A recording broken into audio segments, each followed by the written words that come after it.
Selamat pagi, salam sejahtera buat semua. Assalamualaikum warahmatullahi wabarakatuh. Di pertemuan materi ketiga termodinamik ini, minggu ini kita akan membahas tentang zat murni. Ya, bahan bacaan utama untuk materi ini ada dalam buku Fundamental of Thermodynamics, Klaus Bork-Necki dan Richard Sonntag, ya, 2020, bab 2, itu tentang sifat dan substansi zat murni. Ya. Baik, dalam pertemuan ini kita akan bahas tentang bagaimana menganalisis sifat termodinamika dari suatu zat. Ya. Maka zat yang kita lihat adalah zat yang murni, yang tidak ada campuran di dalamnya. Zat murni itu merupakan zat yang mempunyai komposisi kimia yang tetap atau stabil. Misalnya air, H2O, nitrogen, helium, dan CO2. Kalau kita lihat air mineral, itu di situ komposisi kimianya udah berbeda, karena di situ ada air mineral, berarti di situ ada mineral yang terlarut. Ya. Zat murni itu bisa terdiri dari satu elemen maupun campuran. N2 saja atau campuran udara itu bisa kita lihat sebagai zat murni. Tapi dia dalam satu fase. Campur dari beberapa fase zat murni adalah zat murni. Contohnya campuran air dan uap air.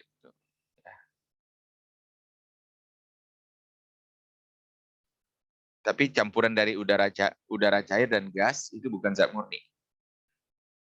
Kenapa? Karena susunan kimianya berubah atau berbeda. Contoh ya. Maka kita lihat di sini N2 udara itu zat murni. Ya. Tapi campuran uap air dan air, campuran udara dan udara gas dan udara cair itu bukan zat murni. Ya.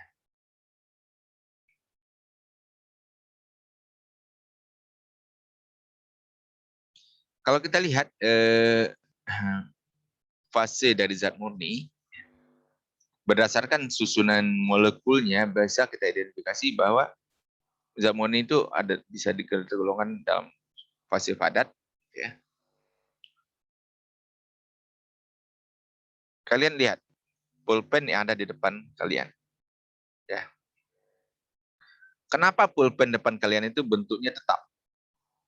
Taruh di depan, di atas laptop, bentuknya tetap pulpen. Taruh di dalam gelas, tetap bentuknya pulpen.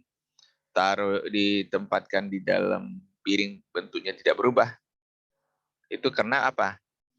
Karena jarak antar molekulnya sangat dekat dan gaya tarik antar molekulnya sangat kuat, sehingga bentuknya tetap. Dimanapun kita taruh pulpen tadi, bentuknya tidak akan berubah. Karena dia termasuk dalam fase padat.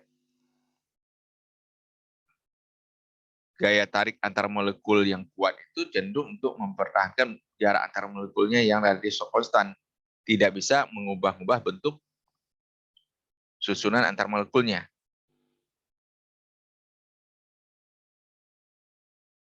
Tapi kalau pulpen itu kita bakar, kita hancurkan, itu bentuknya akan berubah. Dengan temperatur tinggi, maka gaya antar molekulnya itu akan bisa diubah. Ya. Kedua adalah fase cair, ya, air. Air kita masukkan dalam botol, bentuknya seperti botol. Kita masukkan ke dalam piring, bentuknya seperti piring. Kita masukkan ke dalam gelas, bentuknya seperti gelas. Tapi air itu kita masukkan kemana saja, volumenya tetap. Ya, volumenya tidak akan berubah. Maka kenapa bentuknya berubah tapi volumenya tidak berubah? Jarak antar molekulnya itu dekat, ya. Tapi kemudian gaya antar molekulnya itu kecil, sehingga apa? Jarak antar molekul yang dekat tadi tidak terlalu berjauhan ya. Itu membuat air tadi volumenya akan tetap. Tapi dengan gaya antar molekulnya yang lemah, antar molekul tadi bisa bergerak secara acak. Sehingga kalau kita tempatkan dalam piring, dia akan memenuhi dasar piring. Kita tempatkan di gelas, dia akan memenuhi bagian bawah gelas. Kalau airnya setengah gelas, ya dia tidak akan memenuhi isi gelas. Dia akan hanya setengah dari gelas itu. Kita masukkan dalam botol, ya dia akan memenuhi ya bagian bawah botol. Dia tidak akan penuh sampai ke tutup botol. Kecil botolnya kecil ya. Kita taruh piring, ya juga akan memenuhi bagian bawah piring. Jadi fase cair itu terjadi kapan? Bila jarak antar molekulnya cukup tetap dekat ya, bersama dengan zat padat, tapi gaya antar molekulnya yang lemah ya, sehingga dia bisa mengubah bentuk.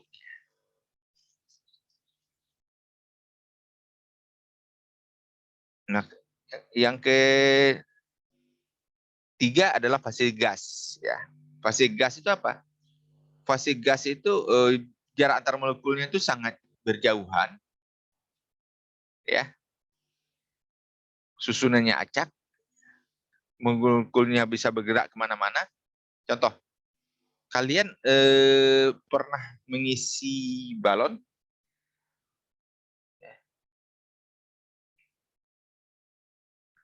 Maka balon yang kita tiup, udara tadi akan mengisi ruang di dalam balon tadi.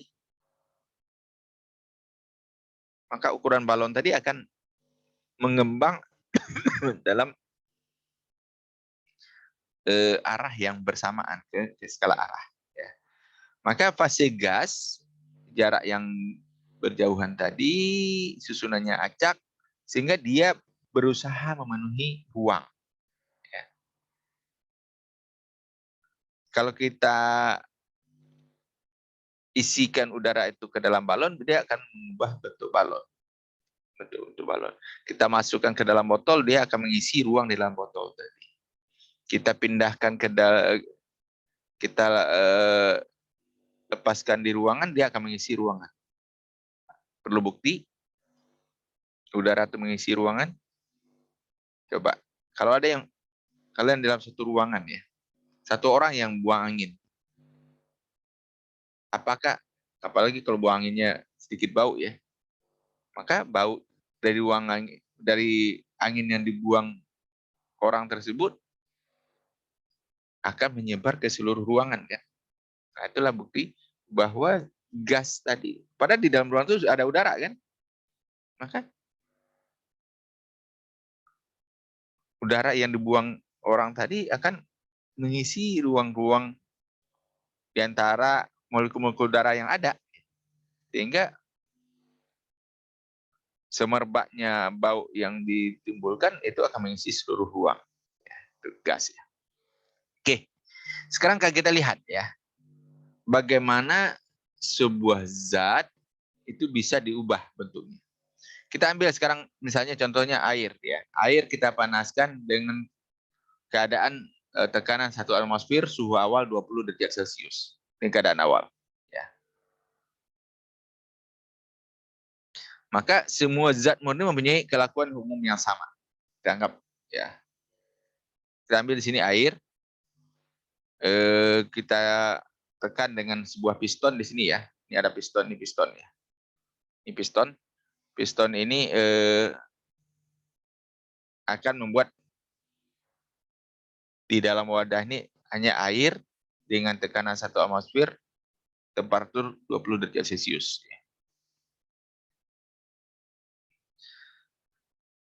Kemudian air ini kita panaskan. Maka yang terjadi apa? Ini temperaturnya akan naik.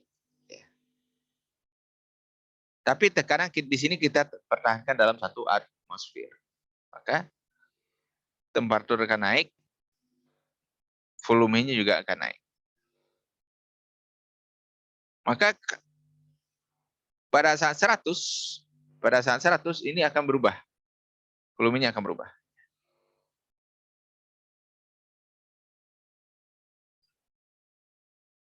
Dia di 100 derajat Celcius pada tekanan 1 atmosfer, dia berada pada keadaan cairan jenuh.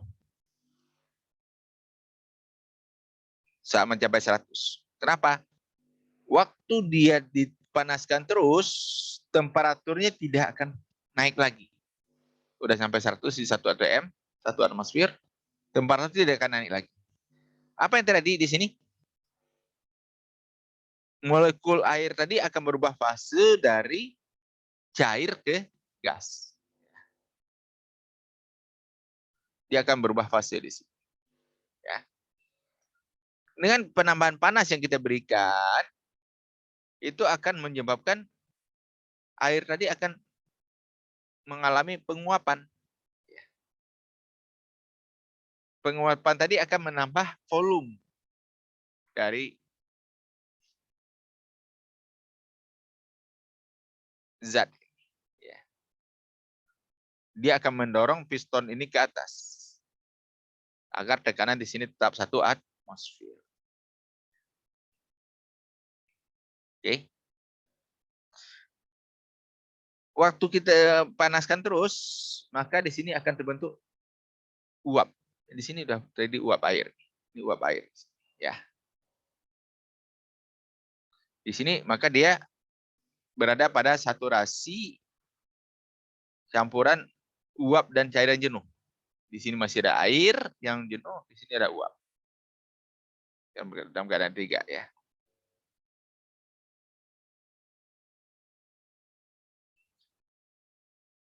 Di sini kita lihat bila tidak ya kita pertahankan posisinya bahwa cair yang tidak ada yang menguap lagi, uap tidak ada yang mengembun, ya.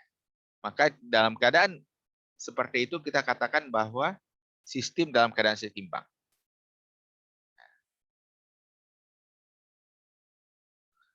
Dengan kita panaskan terus cairan ini, maka temperatur tidak akan naik di sini. Temperatur uapnya juga tetap masih 100 di sini, ya.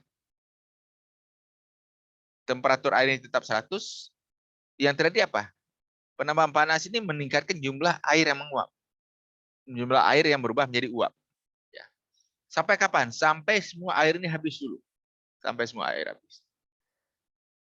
Setelah semua air uap terbentuk, baru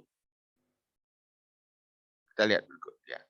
Di sini di fase 4 semua air sudah berubah jadi uap. Ya, semua air sudah berubah jadi uap. Tekanan tetap 1 atmosfer. Temperatur tetap 100 Celcius. Ya. Jadi di sini di mana tepat semua cairan atau air tadi sudah berubah menjadi uap. Maka kita sebut dengan uap jenuh. Ya, uap jenuh di sini. Ya. Uap jenuh.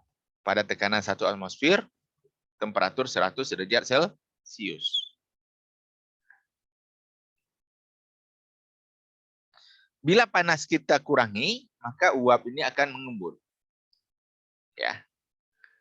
Tapi kalau kita panaskan terus, maka uap tadi akan naik lagi temperaturnya. Akan naik lagi di sini temperaturnya. Ya. Nah, di fase 5 di sini di mana uap tadi dia berada pada 300 Celcius. Ya. Berarti uap pada temperatur sudah naik ya. Di sini kita sebut uap panas. Ya. Jadi Di sini semakin kita panaskan, temperaturnya makin bertambah, volumenya makin bertambah. Maka kita dapatkan sini bahwa V itu sebanding dengan T. Ya. V sebanding dengan T di sini. Ya. Volume sebanding dengan temperatur. Kita pistonnya kita atur agar tekanan di dalam tetap 1 atmosfer. Oke. Maka ini yang terjadi. Ya. Penambahan temperatur, penambahan panas itu akan menaikkan temperatur. Kenapa dia naik temperatur?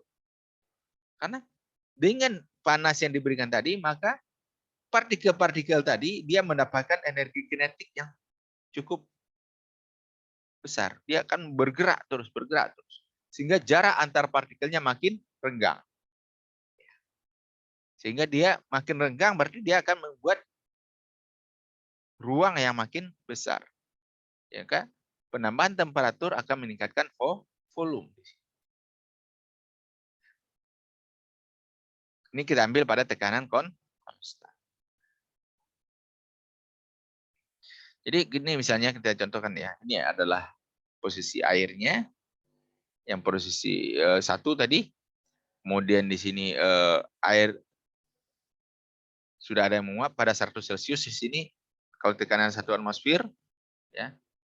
Ini tekanan tetap 1 atmosfer, mungkin temperaturnya mungkin sini sudah 300 Celcius tadi. Sehingga di sini tadi penambahan volume. Dari cair, campuran cair dan uap, dan uap. Oke. Di sini kita ambil proses pada tekanan tetap. Maka kalau kita gambarkan garis tadi, ya, ini air dari 0 sampai 100 dia tadi peningkatan temperatur. Volumenya bertambah tapi tidak terlalu besar. Volumenya bertambah tapi tidak terlalu besar. Kemudian di 100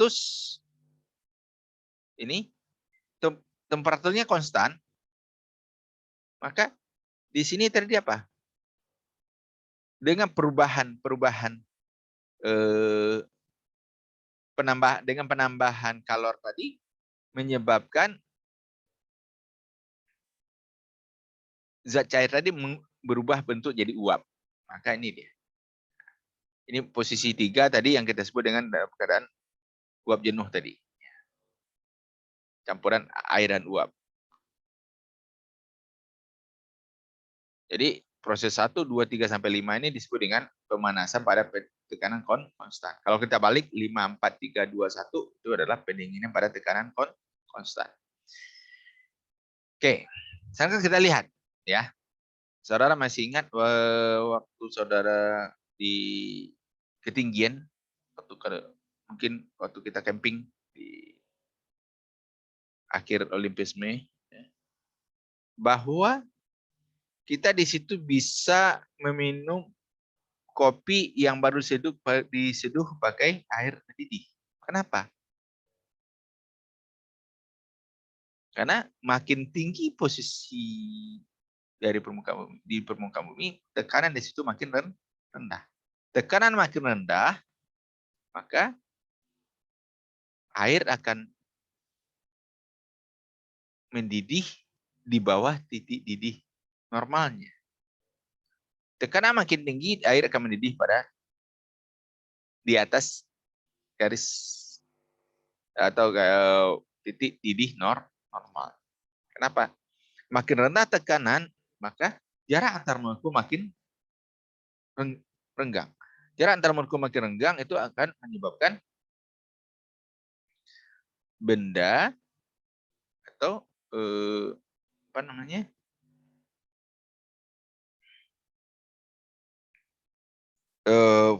Partikel-partikel tadi itu mudah diubah fasenya ke fase yang atau diuapkan ke fase yang lebih renggang posisinya. Karena tekanannya rendah, maka penambahan temperatur itu akan menyebabkan dia titik didihnya akan turun. Ya. Kita lihat di sini, ya, pada beberapa ketinggian ya, di 0 artinya sini di permukaan dekat permukaan laut, maka tekanan sekitar 1,3 kilopascal, maka titik didih air itu di 100 Celcius. Jadi kalau kita di Jakarta umumnya di 100 Celcius. Di ketinggian 1000 meter turun jadi 96 Celcius titik didih. Karena tekanan di situ berubah jadi 89,55 kilopascal. Ketinggian 2000 tekanan turun lagi. Titik didih juga turun. Di ketinggian 20.000 tekanan sangat rendah di situ. Titik didih juga sangat rendah di situ. Ya. Makin direndahkan tekanan, makin rendah titik didih. Maka kalau kita lihat di sini diagram TV, ya, untuk beberapa keadaan, kita lihat di sini. Kalau tekanannya 0,1 megapascal, ya, ini dia. Titik didihnya sekitar 99. Kita naikkan tekanannya di 1 megapascal, titik didihnya naik menjadi 179,9 Celcius. Maka garis saturasinya ini.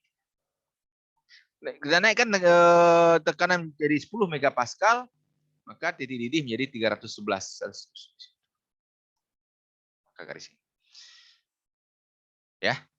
Maka kalau ada naikkan terus sampai di 22,09 megapascal, maka di sini hanya membentuk sebuah titik di situ. Tidak ada lagi garis di sini. Jadi penambahan temperatur sedikit saja itu langsung merubah semua air tadi jadi gas, jadi uap. Maka inilah kita sebut dengan titik kritis, ya. Titik kritis. Jadi titik di mana titik kritis itu adalah titik di mana di situ tidak ada lagi fase campuran air dan gas. Jadi penambahan temperatur di titik kritis itu langsung mengubah semua air menjadi gas.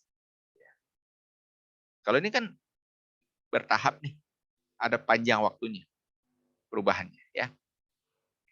Maka kita hubungkan titik-titik di mana perubahan cair menjadi uap, ya. Maka ini kita sebut dengan garis saturasi cair uap, ya. Garis di mana perubahan uap menjadi, kita hubungkan di sini yang kanan titik K, G, C, dan titik N, ya, N titik kritis, ya. Maka ini kita sebut dengan garis saturasi gas. Itu perubahan dari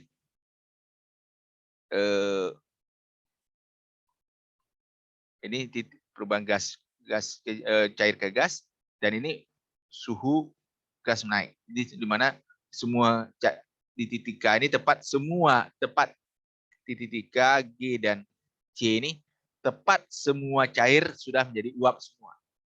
Di titik B, F, dan J tepat semua semua cair mulai berubah menjadi gas. Kalau K, G, dan C tepat semua semua cairan tadi sudah menjadi gas. Di titik D, H, dan L, di mana di situ gas semua dalam keadaan gas dan temperatur tinggi. Kalau kita buat percobaan di atas 22,09 di 40 megapascal misalnya, ya, itu di sini tidak nampak perubahan, ya, cair ke gas. Langsung aja di situ. Ada cair, ada gas. Oke. Ya. Saudara pernah melihat, ya, es yang mengembun, ada uap di atas es. Nah, itulah dia. Jadi tanpa dia mencair, dia langsung menguap di situ. Ya. Oke. Paham di sini? Jadi ini bagaimana ya? Ini garis A B C D itu adalah AB air, BC campuran air dan gas, CD di titik C semua air tepat sudah menjadi gas semua, CD itu gas temperaturnya naik. Garis EF ini air juga tapi tekanannya dibuat 1 megapascal. Maka di sini titik didihnya akan naik karena tekanan naik ya, titik didihnya akan naik. Ya. Di sini FG berarti sini sama dengan BC tadi, yaitu campuran gas dan air. Titik G di mana semua air sudah menjadi uap. GH di mana di sini dari peningkatan temperatur air. Uap ya, uap air. Untuk IJ adalah kenaikan temperatur air pada tekanan 10 megapascal. Dia akan mendidih pada 311 Celcius. Ya, makin tinggi tekanan titik didih akan naik, makin naik. JK adalah di mana di sini tadi perubahan fase cair menjadi uap. K tepat di semua air sudah menjadi uap. KL di sini jadi peningkatan suhu air, suhu uap. MN di sini di mana fase cair, ya. Di titik N semua air berubah jadi uap sesaat, yes. Sesaat.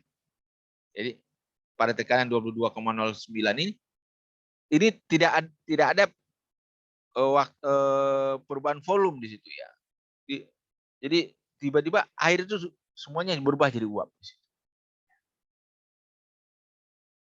Nah, makin tinggi temperatur 40 megapascal, ya, maka di sini tidak terlihat di sini titik di mana perubahan air tadi menjadi uap. Ya.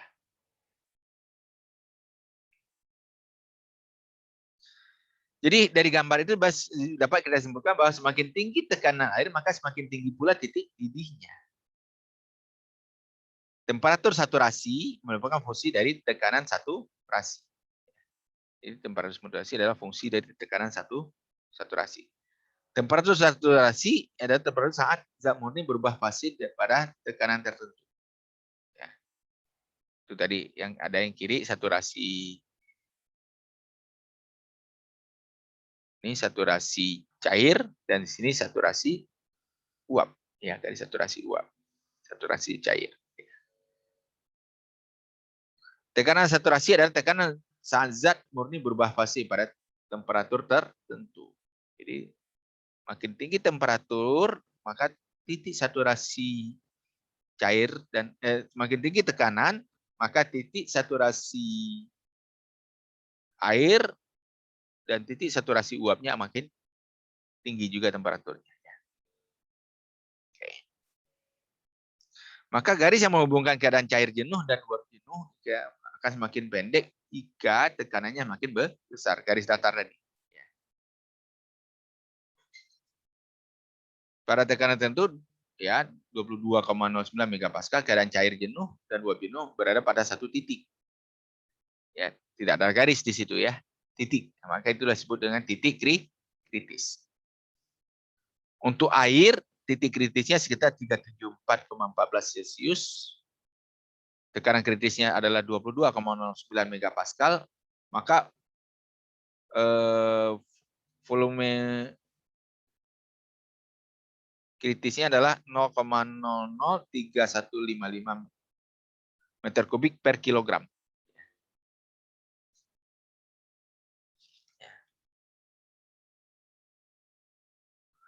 Maka kalau kita hubungkan titik saturasi cair jenuh, maka diperoleh garis cair jenuh. Kita hubungkan titik pada keadaan uap jenuh, maka kita dapat garis uap jenuh. Maka garis yang menghubungkan titik saturasi cair jenuh tadi itulah kita sebut dengan saturasi cair. Garis yang menghubungkan titik saturasi uap jenuh itu kita sebut dengan garis saturasi uap. Ya. Kedua garis itu akan bertemu pada titik kritis. Ya. Ini data titik triple ya. Beberapa zat. Ya. Hidrogen, maka dia pada tekanan 7,194 kilopascal, temperaturnya min 259 Celcius. Oksigen, nitrogen, ya, dan seterusnya. Ya. Ini beberapa titik kritis, air, titik kritisnya, tekanan kritisnya, dan volume kritis. Ya. CO2, oksigen, dan hidrogen. Bisa lihat di sini ya. Kalau kita lihat dalam diagram PT, kalau tadi kan TV ya, diagram PT, maka terlihat di sini. Ada titik triple di sini. Ya, titik triple berarti sini menggabungkan ada padat, cair, dan gas. Ada titik kritis di sini. Beda ya, titik triple dengan titik kritis beda ya. Titik kritis itu mengubah fase cair ke gas. Titik triple di situ ada cair, padat, dan gas. Ya. Ini ada kondisi S1, S2, S pada kendaraan 2, S pada kendaraan 3, 4, 5, 7, dan seterusnya. 6, 7, dan seterusnya ya. Ini cair, ini gas. Ya. Ini titik kritis. Ini S keadaan 1, S keadaan 2, S keadaan 3, S keadaan 4. Ada ya. 5, 6, 7. Kalau kita perkecil di sini kita lihat ini untuk karbon ya. Kalau ini untuk air, ini untuk karbon. Maka di sini ini titik kritisnya, di sini titik triple. Ini titik triple. Ini cair, padat, dan gas. Ya. Maka kalau kita lihat tadi garis saturasi tadi ini dia ya.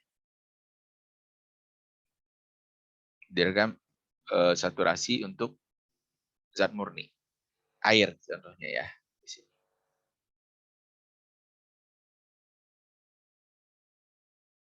Maka di atas titik tekanan kritis, proses perubahan dari cair menjadi uap tidak lagi terlihat nyata.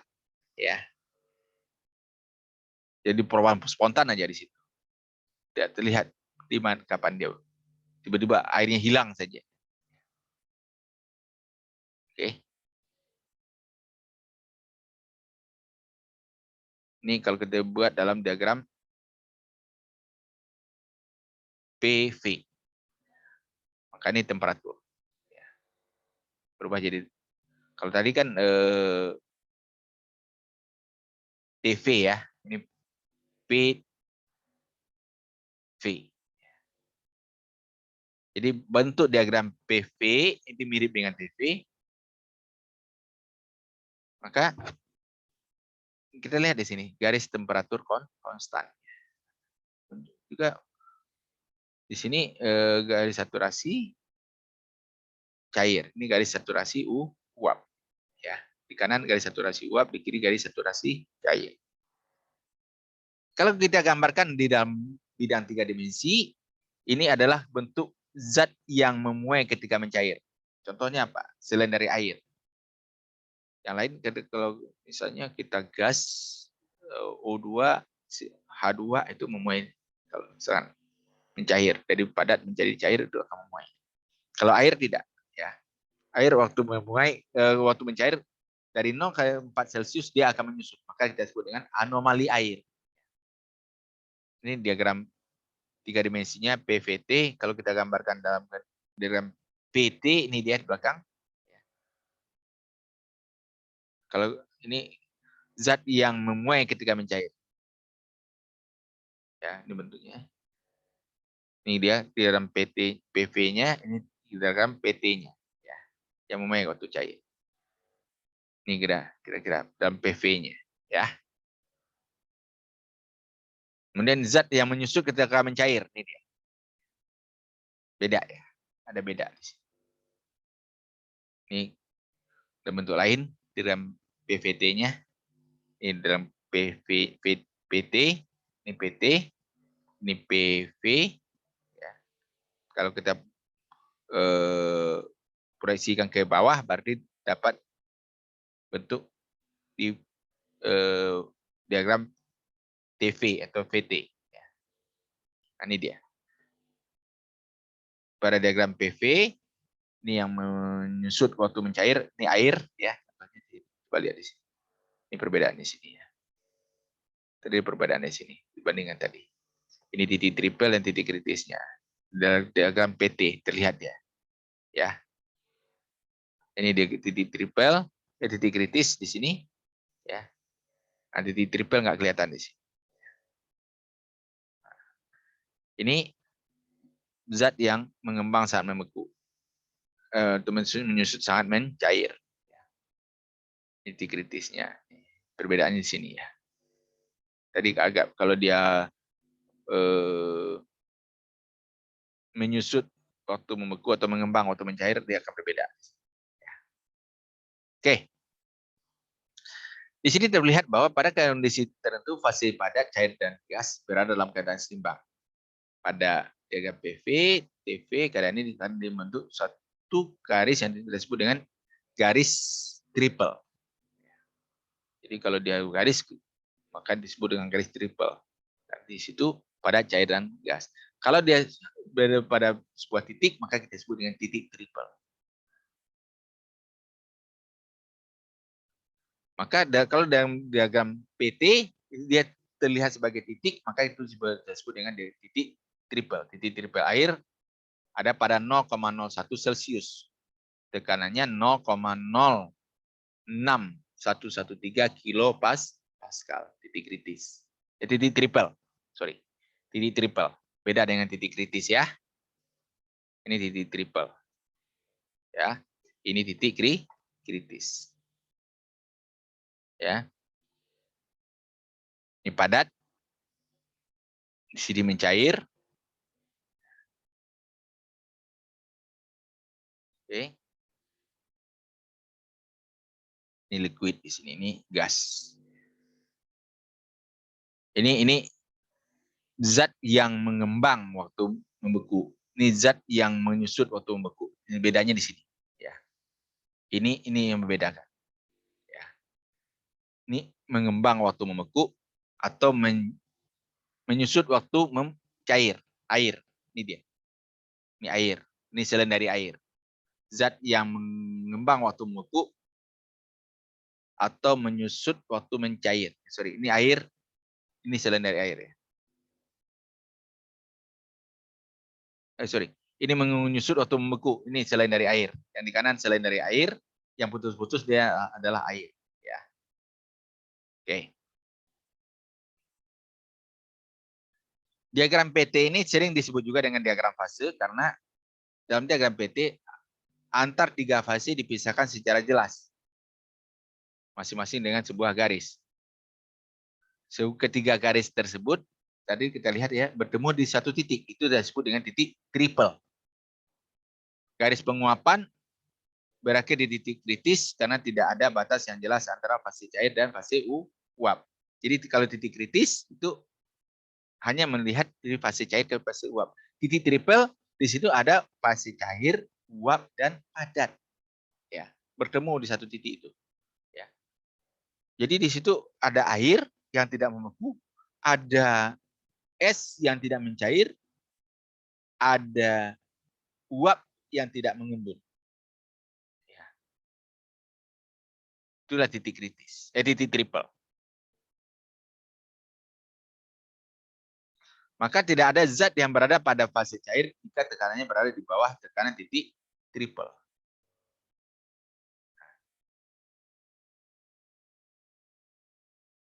Ada dua cara zat padat berubah menjadi uap yang pertama adalah melalui proses mencair, kemudian menguap. Yang kedua, fase padat berubah langsung menjadi gas, menyublin. Kalau tekanan di bawah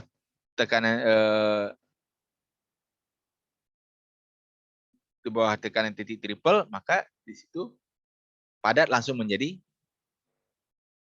uap. Ya, balik lagi sini ya. Jadi kalau tekanan di bawah titik triple, ini padat langsung jadi uap di sini, ya. Padat langsung jadi uap tanpa mencair.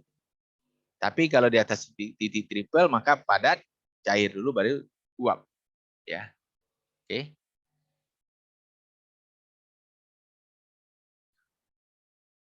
Maka tabel sifat-sifat termodinamika sebagai itu akan dibahas tabel air untuk zat yang lain analog. Kemudian tabel air jenuh pada proses perubahan fase temperatur dan tekanan merupakan variabel yang saling bergantung. Ya. Oleh itu disusun dua tabel, yaitu tabel dengan temperatur sebagai variabel bebas dan tabel dengan tekanan sebagai variabel bebas. Ini dia. Ini tabel temperatur sebagai variabel bebas. Kita lihat temperatur saturasinya dan tekanan saturasi. Bagaimana volumenya, volume spesifiknya di sini. Ini tekanan sebagai variabel bebas, maka tekanan yang kita ubah-ubah. Kalau tadi temperatur yang kita ubah-ubah, kita lihat tekanannya bagaimana, volumenya bagaimana. Kalau ini tekanan yang kita ubah-ubah, bagaimana temperaturnya, bagaimana volumenya pada keadaan saturasi tadi, ya. Ini membacanya. Ini adalah temperatur spesifik yang di kiri. Kalau temperatur yang dirubah ya, kalau tekanan yang dirubah berarti tekanan spesifik. Ini menggambarkan tekanan saturasi, ya. Tekanan saturasinya berapa? Volume jenis untuk zat fase cair jenuhnya berapa sih? Volume jenis untuk fase uap jenuhnya berapa? Ya, itu baca ini ya. Oke. Maka ini indeks-indeksnya ya, F itu cair, G itu gas. Ya. Ini volume dan seterusnya ya. Maka jika tekanan perlu kita tambah, maka entalpi ya, entalpi H itu akan berkurang. Pada titik kritis ya, harga entalpinya akan 0. Entalpi itu merupakan gabungan antara energi dalam, tekanan, dan volume. Entalpi itu U tambah PV ya. Nanti kita lihat di materi setelah entalpi itu, setelah kita bahas atau kita bahas waktu potensial termodinamik ya. Setelah mendekati atau waktunya nanti waktu mendekati UAS ya. Berikut kita lihat campuran uap dan cairan jenuh. Nah, maka di situ adalah garis saturasi campuran cair dan uap. Pada proses penguapan, zat cair dan uap berada pada keseimbangan atau zat berada pada fase cair dan uap secara bersamaan. Nah, maka analisis yang kita lakukan pada fase ini akan memunculkan suatu besaran disebut dengan kualitas uap atau fraksi uap. Ini contohnya ya. Jadi ini adalah yang kiri adalah garis saturasi cair, yang kanan adalah garis saturasi uap. Ya. Maka saturasi uap dan saturasi cair di sini itu akan menghasilkan saturasi campuran uap dan air jenuh dan uap jenuh. Ini ada tabel ya, ada di lampiran buku yang saya berikan di depan tadi. Jadi kalau kalian mengerjakan soal-soal di buku ini, lihat tabelnya itu ada di lampiran di belakang ya. Tabel B11 ini memperlihatkan garis saturasi air. Ya.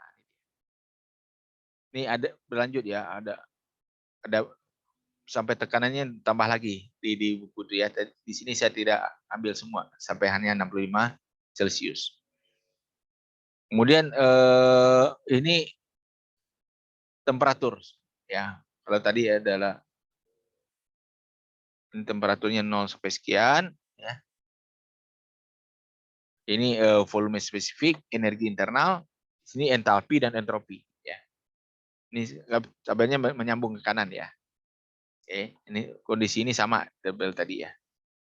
Kemudian ini garis saturasi tekanan, tekanan, tekanan tadi, ya. Ini volume spesifiknya, energi internalnya, entalpi dan entropi. Oke. Sehingga bisa kita lakukan perhitungan di sini bagaimana massa, perbandingan massa antar di fase cair, fase gas, dan fase uap.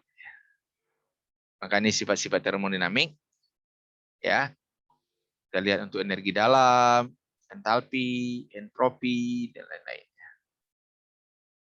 Oke. Sekarang kita lanjut, ya, melihat persamaan keadaan.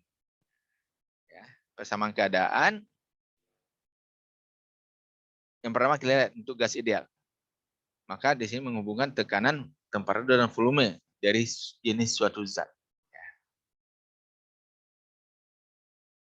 Fase uap suatu zat disebut dengan gas jika berada di atas temperatur titik kritisnya. Uap adalah gas yang tidak jauh dari keadaan kondensasi. Maka Robert Boyle menggambarkan bahwa di situ PV adalah konstan. Charles Gay-Lussac memperlihatkan di sini bahwa PV sama dengan RT, ya, persamaan gas ideal. R itu adalah konstanta gas umum. Tapi kalau udara, helium, argon, nitrogen, gas tertentu dia akan berbeda. R-nya akan berbeda, ya. R-nya akan berbeda. Masing-masing gas R-nya akan berbeda. Ya. Maka kita menentukan R suatu zat, kita lihat dari konstanta gas umum dibagi dengan volume molarnya, massa molar zat, ya. Jadi 8,314 kilojoule per kilomol Kelvin itu adalah konstanta gas umum. Maka kalau saudara mau lihat untuk hidrogen, maka nilai ini dibagi dengan massa molar hidrogen.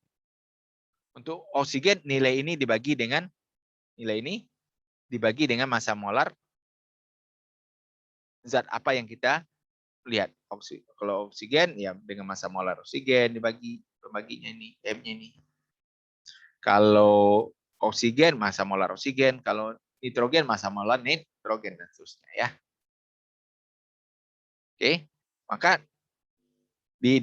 mungkin sampai kimia, di pelajaran kimia saudara masih menggunakan konstanta gas umum, ya, PV NRT.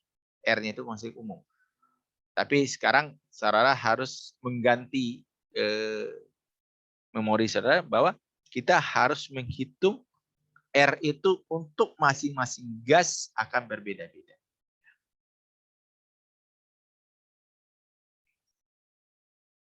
Maka jika temperatur gas itu kita buat tinggi dan tekanannya sangat rendah, maka bisa kita anggap dia sebagai gas ideal. Mirip, ya, mirip gas ideal sifatnya. Uap air itu bukan gas ideal. Maka untuk uap air kita tidak bisa mengkajinya dengan menggunakan persamaan gas ideal. Nah, maka VVNRT tadi itu pada tekanan rendah, temperatur tinggi bisa kita lakukan. Ya. Oke. Ini persamaan keadaan lain dari gas van der Waals. Ya, bentuk lainnya. Oke. Ini ada beberapa contoh soal, ya. Ini di rincinya bisa saudara lihat di buku yang saya sampaikan di awal perkuliahan ya. Di ruang tertutup yang volumenya 0,1 kaki kubik ya. Cairan saturasi ya dan 0,9 kaki kubik gas saturasi dari R134A ya. Setimbang pada 90 Fahrenheit. Itu kan berapa persen uap pada basis massa tersebut. Maka kita hitung ya. Nilai sifat saturasi untuk R134A ya. Dengan menggunakan tabel F10. Tabel F10 kamu lihat di lampiran ya. Maka di situ volume cair adalah massa cair kali volume fluida ya. Massa cairnya adalah 0,1. Ini dibagi dengan volume ini. Ini lihat di tabel. Ya. Dapat 0,0136 feet per volume per satuan massanya ya. Dapatlah massa cairnya adalah 7,353 lbm. Maka ini untuk cair, untuk uap juga dengan kita hitung ini kita dapat di tabel juga ya. Kemudian dari data soal di bawah dari tabel. Maka massa total adalah massa cair tambah massa uap. Dapat 9,598 lbm. Maka kita lihat untuk uap ya, berapa perbanding uap terhadap massa totalnya? Maka uap berapa tadi? 2,245 dibagi dengan 9,598. Dapatlah sekitar 23,4%. Di sini. Jadi suatu yang mengandung 90% uap, maka hanya 23,4% uap dari massa total. Massa uap dari massa total. Ya. Nah, ini terus contoh lain ya. Sebuah ini mengandung amonia gas 20 Celcius ya.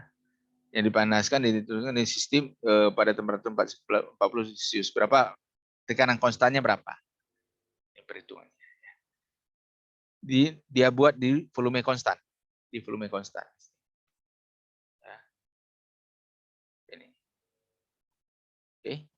Maka volumenya tetap 0, ini dapat dari mana? Dari tabel B21. Ya. Maka volume gas pada 40 Celcius berapa? Kemudian ini sama dengan 20 Celcius ya. Maka bandingkan tekanan antara 800 dan 1000 kilopascal di tabel B22 pada 40 Celcius.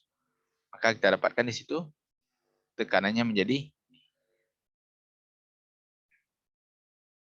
dan contoh seterusnya ya. Ini ada beberapa contoh. Oke. Untuk hari ini cukup, untuk pertemuan ini cukup ya. Terima kasih atas perhatian saudara pada pertemuan ini. Saya akhiri. Assalamualaikum.